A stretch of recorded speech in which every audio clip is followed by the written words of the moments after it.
आप सभी को बता दूं, अगर आप टीचर जॉब की तैयारी कर रहे हैं तो आपके लिए एक नई वैकेंसी आई है बीएचयू में, ठीक है, बनारस हिंदू यूनिवर्सिटी में, जिसमें टीजीटी, पीजीटी और पीआरटी की पोस्ट है। इसकी सैलरी स्ट्रक्चर आप जब देखेंगे ना तो आप कहेंगे कि इसमें अप्लाई जरूर करना चाहिए। आपको बता दूं 35,000 से स्टार्ट हो रही है, 2,09,000 तक सैलरी गई है। अब टीजीटी की सैलरी क्या होगी, पीजीटी की सैलरी क्या होगी, पीआरटी की सैलरी क्या होगी, ये मैं आपको एक एक करके बताऊंगा। और एक चीज़ मैं बता देता हूँ इसमें कि इसका सिलेबस क्या होने वाला है, इसमें आप अप्लाई कैसे करेंगे, ठीक है, एग्ज़ाम कब होगा इसका, और क्या फ्रेशर अप्लाई कर सकते हैं या कोई फाइनल ईयर में है अप्लाई कर सकते हैं कि नहीं, या कर सकती हैं कि नहीं, ये भी हम आपको आगे वीडियो में चलकर बताएंगे ताकि आपको कोई डाउट ना हो इस फॉर्म को भरने के लिए, ठीक है। फी कितना लगेगा ये सारी डिटेल आपको देने वाले हैं। उससे भी बड़ी बात यह है कि अगर आप इस वीडियो को देख रहे हैं तो अपने दोस्तों के साथ शेयर करिए और उन्हें बताइए, अगर आपके कोई दोस्त हो, यार हो, रिश्तेदार हो जो टीचर एग्ज़ाम की तैयारी कर रहा है, उनको ये बताइए कि टीचर वैकेंसी आ रही है। अब ये वैकेंसी संविदा पे है या फिर परमानेंट है, ये सबसे बड़ी बात है जिसको हम आगे डिस्कस करने वाले हैं आपके साथ।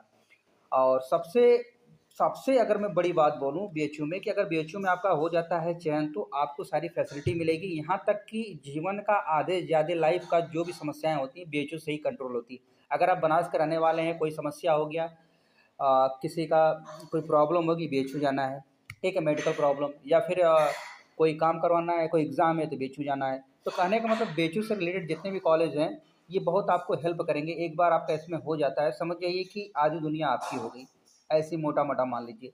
अब हम बात करेंगे बीएचयू में आपका कैसे हो। काशी हिंदू विश्वविद्यालय, अगर बनारस हिंदू यूनिवर्सिटी में आपका चयन होता है तो आपको कौन से कॉलेज मिलेंगे पढ़ाने के लिए बता दूं। देखिए, सेंट्रल हिंदू बॉयज़ स्कूल मिलेंगे, सेंट्रल हिंदू गर्ल्स स्कूल मिलेंगे, और श्री रणवीर संस्कृत विद्यालय, ये विद्यालय हैं जिनमें आपको पढ़ाने का मौका मिलेगा।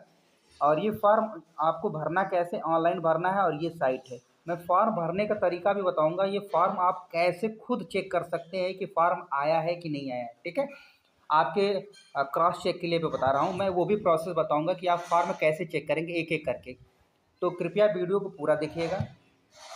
देखिए, अगर आपको फॉर्म भरना है तो फॉर्म की लास्ट डेट है भरने की 12 जुलाई शाम के 5 बजे तक फॉर्म भर सकते हैं। अगर आप फॉर्म को डाउनलोड करना चाहते हैं, ठीक है, तो 17 जुलाई तक शाम के 5 बजे तक फॉर्म डाउनलोड कर सकते हैं।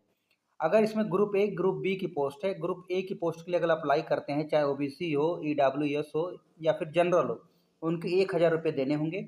अगर कोई कैंडिडेट ग्रुप बी पोस्ट के लिए अप्लाई करता है, चाहे ओबीसी हो, ईडब्ल्यूएस हो या फिर जनरल हो, उसको 500 रुपये देने होंगे। और ये फ़ी नॉन रिफंडेबल होगी, यानी फ़ी वापस नहीं होगी, याद रखिएगा भरने के बाद। और एससी एसटी और फिजिकल हैंडीकैप्टेड कैंडिडेट जो हैं उनके लिए फ्री है। और ये ऑनलाइन भरा जाएगा, चाहे डेबिट कार्ड हो, क्रेडिट कार्ड हो, कुछ से भी अप्लाई कर सकते हैं। अब हम बात करते हैं पोस्ट के बारे में, ग्रुप ए पोस्ट क्या है, ग्रुप बी पोस्ट क्या है। देखिए, यहाँ पहले मैं बता देता हूँ जो हाईलाइट में लिखा हुआ है, application are invite from the Indian citizen on the online form, यानी इंडिया में जो रहने वाले कैंडिडेट हैं उनको अप्लाई करने का मौका मिलेगा, ठीक है। And assessment cell portal BHU principal PGT TGT PRT, इन सभी के लिए आपको यहाँ पर पेमेंट स्केल दिया हुआ है। प्रिंसिपल का जो पेमेंट 78,000 से स्टार्ट होके और 2,09,200 तक जाएगी। अगर पीजीटी की बात करूँ, जो पेमेंट लेवल 8 लगेगा, 47,000 से स्टार्ट होगा, 1,51,000 तक पेमेंट जाएगी। अगर टीजीटी की बात करूँ, टीजीटी स्टार्टिंग में आपको सैलरी जो मिलेगी 44,900, लेकिन जाएगी कहाँ तक, मैक्सिमम सैलरी होगी 1,42,000। अगर पीआरटी के मैं बात करूँ तो 35,400 से स्टार्ट होगी और 1,12,000 तक सैलरी जाएगी। अब ये देखिए प्रिंसिपल कहाँ कहाँ वैकेंसी है, कितनी कितनी है, देखिए यहाँ बॉयज़ में, गर्ल्स में, और यहाँ पर वैकेंसी एक एक करके आपको देखने को मिल रही है, एक एक ही वैकेंसी है, ठीक है। अगर मैं बात करूँ पीजीटी की बात करूँ, पोस्ट ग्रेजुएट टीचर के लिए, अगर आपका ग्रेजुएशन और उसके ऊपर होता है पोस्ट ग्रेजुएशन, अगर आपने पोस्ट ग्रेजुएशन इन सब्जेक्ट्स में से, इन 12 सब्जेक्ट्स में से, ये देख रहे हैं, इसमें से किसी भी सब्जेक्ट से किया है तो अप्लाई कर दीजिएगा। मान लो कोई कैंडिडेट ऐसा है जो एमए किया हो हिस्ट्री से, वो भी भर सकता है, कोई दर्शन किया हो, फिजिकल एजुकेशन में आपका पीजीटी पीजी है तो अप्लाई कर दीजिएगा, ठीक है। अब हम बात करते हैं टीजीटी की, बात करें टीजीटी में ये सब्जेक्ट्स हैं पूरे आपके सामने, इंग्लिश है, मैथमेटिक्स है, उर्दू, उर्दू वाले ध्यान, संस्कृत है, सोशल साइंस है। उर्दू के लिए कैंडिडेट ने कमेंट किया था कि क्या सर मैं फाइनल ईयर में हूँ, क्या मैं अप्लाई कर सकती हूँ, तो बिल्कुल कर सकते हैं। क्योंकि देखिए किसी भी वैकेंसी में जब भी आप अप्लाई करेंगे तो वो टर्म एंड कंडीशन देते हैं कि फॉर्म फिल होने तक आपका रिजल्ट आ जाना चाहिए, ठीक है। उस चीज़ को आपको वेरीफाई करना होगा। Sanskrit, social science, science, Hindi, ये सब चीज़ें आपके सामने दिख रही हैं। इनमें से किसी भी सब्जेक्ट्स, कोई भी सब्जेक्ट हो आपका टीजीटी में तो चलेगा। अब पीआरटी की बात करें तो पीआरटी में भी देखिए, आपको बता दूं, पीआरटी भी कर सकते हैं। पीआरटी में 4 वैकेंसी है टोटल। जो वैकेंसी आपके सामने यही सब है, वैकेंसी बहुत कम है।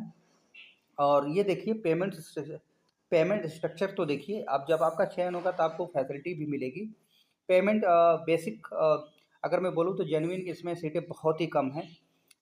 इसमें अप्लाई आप कर सकते हैं। और देखिए डिग्री आपकी क्या होनी चाहिए, अगर आप देखिए एक चीज़ ध्यान रखिएगा, अगर आप प्रिंसिपल पोस्ट के लिए अप्लाई कर रहे हैं तो सबसे पहले आपके पास मास्टर डिग्री होनी चाहिए। उस मास्टर डिग्री में कम से कम 50% एग्रीगेट होना चाहिए मास्टर डिग्री में, ठीक है। और याद रखिएगा उसके बाद आपके पास बीएड होना चाहिए या उसकी इक्विवेलेंट कुछ होना चाहिए। दूसरी चीज़ एक्सपीरियंस भी मांगा है, 2 कंडीशन बोला। एक्सपीरियंस में क्या होना चाहिए, मान लें आप कहीं भी होल्डिंग पोजीशन होना चाहिए, principal in central state level, कहीं भी आप जॉब किए हों, ठीक है। और वाइस ये सारी कंडीशन दिया हुआ है अगर आप अप्लाई करना चाहते हैं। और देखिए एक चीज़ मैं यहाँ बोलना चाहूँगा, अगर मान लें कोई पीजीटी पर मतलब पीजीटी का टीचर हो, वो अप्लाई करना चाहता हो एज ए प्रिंसिपल पोस्ट के लिए, तो उसके लिए क्या कंडीशन वो सुनिए। Persons holding post of PGT or lecturer in central state government या ऑटोनोमस ऑर्गेनाइजेशन। सेंटर स्टेट का कहीं भी आप पीजीटी पोस्ट के लिए अप्लाई किए, मतलब पीजीटी पोस्ट पर पढ़ाते हों या फिर लेक्चरर हों, और कम से कम आपको, ठीक है, ये। और दूसरी चीज़, या तो आप 8 साल का सर पढ़ाने का एक्सपीरियंस हुआ, ठीक है।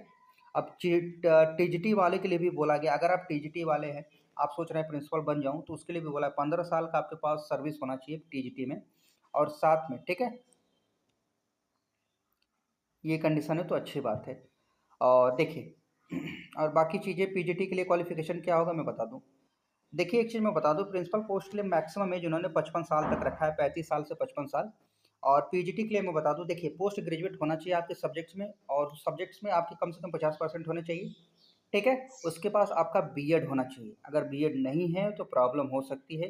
एज मैक्सिमम बोला गया है 40 साल, पीजीटी के लिए 40 साल रखा गया। आगे मैं बात कर लूँ, देखिए पीजीटी फिजिकल एजुकेशन के लिए भी वही कंडीशन बोला कि एमपीएड होना चाहिए। उसके बाद आपका एज लिमिट रखा गया है 40 साल मैक्सिमम। टीजीटी के लिए बहुत ध्यान सुनिएगा, टीजीटी के लिए क्या करना है, आपका जो ग्रेजुएशन होना चाहिए, ग्रेजुएशन में 50% होने चाहिए, और साथ साथ में आपका बीएड होना चाहिए, और साथ में सीटेड पेपर सेकंड क्वालिफाई होना चाहिए, तभी आप अप्लाई कर पाएंगे। और मैक्सिमम एज बोला गया 35 साल, ठीक है। टीजीटी के लिए 35 साल मैक्सिमम एज रखा गया है। अब ये चीज़ें हैं, पीआरटी के लिए बोला गया है, पीआरटी के लिए 12th पास होना चाहिए, उसके साथ साथ आपके पास सीटेड पेपर 1 क्वालिफाई होना चाहिए, उसके पास आपने बीएलएड किया, डीएलएड किया हो, या बीएलएड किया हो, ठीक है, या बीटीसी किया हो, वो होना चाहिए।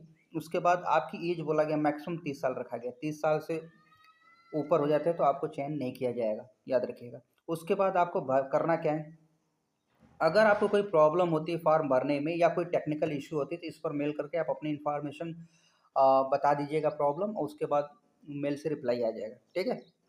अब इस फॉर्म को भरना है आपको ऑनलाइन, याद रखिएगा सब कुछ ऑनलाइन करना। एज रिलैक्सेशन के बारे में मैंने बता दिया है। और ये देखिए संविदा पर कहीं तो लिखा नहीं है कि कॉन्ट्रेक्चुअल बेसिस पे है, ऐसा तो कहीं मेंशन किया नहीं है कि कॉन्ट्रेक्चुअल है, क्योंकि मैंने देख लिया। तो एक बार आप भी क्रॉस चेक कर लीजिएगा। और जहाँ तक देखा जा रहा है ये बीएचयू की वैकेंसी है, और पेमेंट इतना अच्छा दिया है, तो एग्ज़ाम भी काफ़ी अच्छे होने वाले हैं। अब इसका सिलेबस कहाँ मिलेगा ये सबसे बड़ा दुविधा है, इसका सिलेबस मैं ट्राई करूँगा खोजने का, जब मिल जाएगा तो मैं बताऊँगा। देखिए कुछ कैंडिडेट हैं, आप परेशान मत होइएगा। आप ये सोच रहे होंगे कि सर फॉर्म भरना कैसे। देखिए अगर आप बीएचयू का फॉर्म भरने जा रहे हैं तो बीएचयू की साइट पर आप जाएंगे कैसे, वो मैं बता रहा हूँ, वो ध्यान सुनिएगा।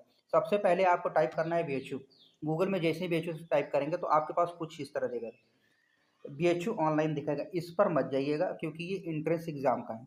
आप इस नीचे आना स्क्रॉल करके, ये देख रहे हैं बीएचयू हिंदू यूनिवर्सिटी, इसको क्लिक करना है। इसको जैसे ही ओपन करेंगे तो आपके पास खुलकर इस तरह आएगा, काशी हिंदू विश्वविद्यालय करके आएगा। इसके बाद स्क्रॉल कर नीचे आएंगे, फिर जो ये रिक्रूटमेंट का सेक्शन देख रहे हैं ये वाला ना, इसी पर आपको क्लिक करना है। जैसे ही आप इस पर क्लिक करेंगे तो कुछ और ऑप्शन खुलेगा, ठीक है, मैं बता देता हूँ। देखिए जैसे ही क्लिक करेंगे तो रिक्रूटमेंट सेल कुछ इस तरह खुल के आएगा, 2 ऑप्शन खुल के आते हैं, एक ये आएगा और एक ये आएगा। आपको इस वाले पर जाना है, ठीक है।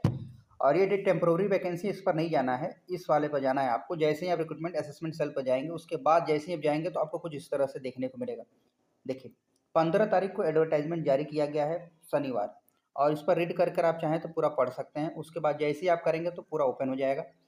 अब इसके बाद अब यहाँ पर देखेंगे आप पूरी डिटेल पीडीएफ, जो पीडीएफ मैं आपको बता रहा हूँ ये पीडीएफ आप यहाँ से डाउनलोड करके देख सकते हैं, और या तो फिर टेलीग्राम आप ज्वाइन कर लीजिएगा। देखिए मैं बता दूँ आपको, सिंपल सा है, आपको टेलीग्राम पर जाना है, टेलीग्राम से पीडीएफ डाउनलोड करना है, पढ़ना है, उसके बाद फॉर्म को भरना है।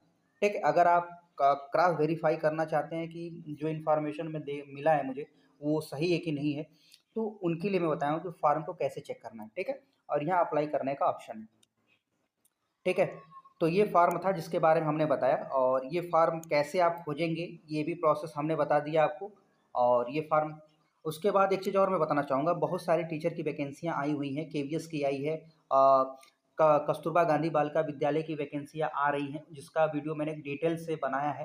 तो प्लेलिस्ट में जाइए, वीडियो को देखिए, और आप लोगों से रिक्वेस्ट है कि आप लोग वीडियो देखते हैं लेकिन अपने दोस्तों के साथ शेयर नहीं करते हैं, तो कृपया करके अपने दोस्तों के साथ शेयर करिए, और उन्हें भी बताइए कि कमेंट्स करें आपको वीडियो कैसा लगा, क्योंकि जब भी आप कमेंट्स करेंगे तो उसी के बिहाफ पर हम वीडियो में इम्प्रूवमेंट करते हैं और हमें मोटिवेशन मिलता है। इसीलिए कृपया करके आप कमेंट्स ज़रूर किया कीजिए और अपनी बातों को रखें। मिलते हैं नेक्स्ट वीडियो में। यहाँ तक वीडियो देखने के लिए बहुत बहुत धन्यवाद, और हम आशा करते हैं कि आप जहाँ भी होंगे स्वस्थ होंगे, मस्त होंगे और अच्छे कामों में व्यस्त होंगे। धन्यवाद।